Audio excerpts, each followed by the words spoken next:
Celtics team's had a lot of success against you guys over the last couple of years here, and it feels like Marcus Smart's been that constant. You hear all the positive things people say around the league, heart and soul, the defensive player of the year, stuff like that. Can you just kind of describe from a basketball sense just the impact he has on the game? Yeah, and I coached Marcus in the World Cup a few summers ago, so along with Jason and Jalen and Kemba at the time. We had 4 Celtics on that team, so I've gotten to know these guys a little bit. Jason last year during the Olympics, so it's been fun to get to know them.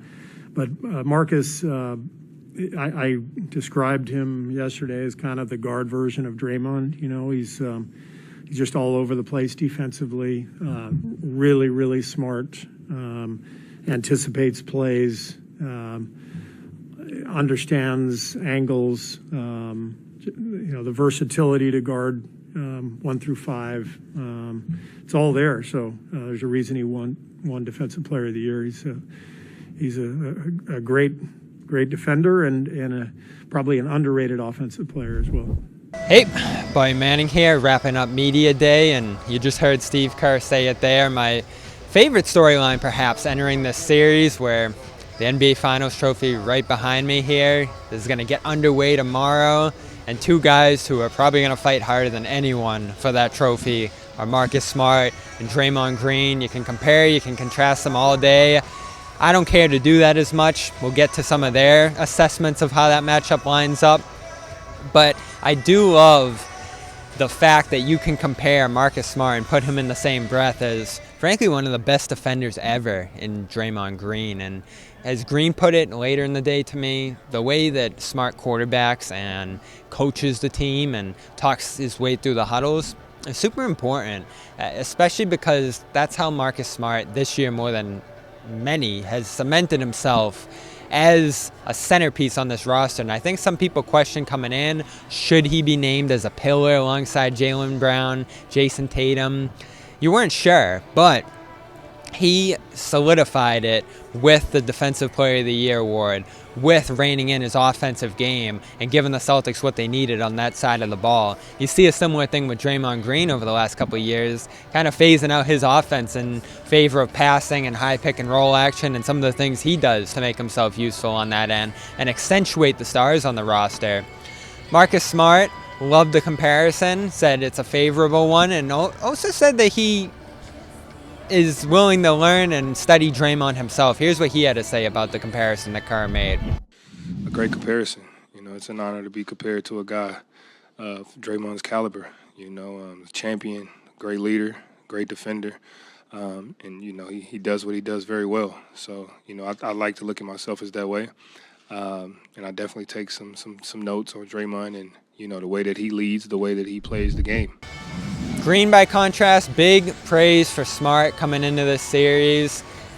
Made some praise for Robert Williams as well. It feels like Green has studied the Celtics team and is aware of how big of a threat they are as much as anyone. So he's going to be well prepared for that Smart matchup. These aren't 2 guys going head-to-head, but they are, if you want to call them, the 2 engines of these teams. The guy who is going to make the offense drive, and certainly the guys who are going to be the rocks on defense, putting everyone in position, switching a ton to all 5 positions. These are the ways that Brown and Draymond compare favorably to each other, I think. Here was Draymond's assessment of the comparison. To that point on Marcus Smart, Steve kind of compared you two. I'm not going to ask you to compare you and him, but just what do you think he does that you do as a player too that makes you two of the most dominant defenders in the league here? I think he really thinks the game. You know, you can see it, just the way he plays. You know, the way he's teaching guys, the way he's commanding attention in huddles and, you know, going through the X's and O's and huddles, like you see it all. I think he does a great job of that. Marcus Smart, I think, and I've been speaking on this a lot, I think people tend to forget Marcus Smart's his number one attribute or positive on him coming out of the draft was his leadership and that he's a winner and a true point guard. And the qualities that he has, especially on that side of the ball, are those of a leader. are those, when you see him with the X's and O's and teaching, are those of a point guard. And so, you know, I think he's continued to grow into his leadership. I think, you know, there were times earlier in his career where most people wouldn't know how to handle it. And so then you end up getting a bad rap. And it's like, oh, this guy's doing too much of this. He's doing too much of that. He's continued to grow into the leader that he's become. And it's been really good to watch. So less than comparing them, again, I don't even care to do that. I want to emphasize how far Smart has come over 8 years with the Celtics here. One of the foundational pieces of the Celtics, the same way Draymond was when, as he said earlier today, he came to Golden State, a franchise that was handing out tickets in the park and making him go do that as a rookie in Oakland.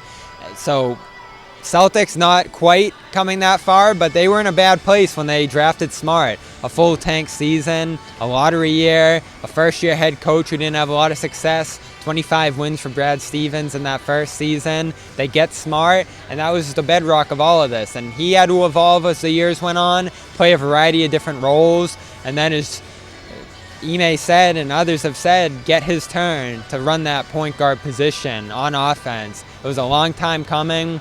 And in many ways, he was step one of this team getting to where it is today. He waited the longest. He went through the toughest playoff losses, whether it was 2017 against the Cavs, 2018 Game 7 against the Cavs, a team that was more equipped for that moment, and 2019 not even getting to the Eastern Conference Finals. Smart went through that all. Injuries, highs, lows, different roles, but defending through the whole process. And he more than anyone, I think, and Al Horford, you know how I feel about him getting to this moment, but Smart doing it and being here since day one with this group, real feather in his cap. And you just see the foundation of a team building, young guys who can play with each other for years to come, like the Warriors have done here. Smart, Green, that's the best comparison I think you can make when it comes to the similarities between the Celtics and the Warriors, and they're going to go at it sort of at the peak of their powers here in Game 1 between the Celtics and Warriors, right behind me here at Chase Center. 9 o'clock Eastern, 6 o'clock out here Pacific. We're brought to you by com.com/Garden, 40% off a premium subscription. Go get it, as well as HelloFresh, HelloFresh.com/playoff16, 16 free meals, 3 free gifts when you sign up and support the Garden Report. I'll have much more on the Smart evolution that has helped him and the Celtics get where they are now ahead of Game 1. And we'll have it all, pressers, media day coverage, and more on Celtics All Access and CLNSmedia.com. I'm Bobby Manning out here in San Francisco for CLNS Media. We'll see you from Game 1 of the Finals tomorrow.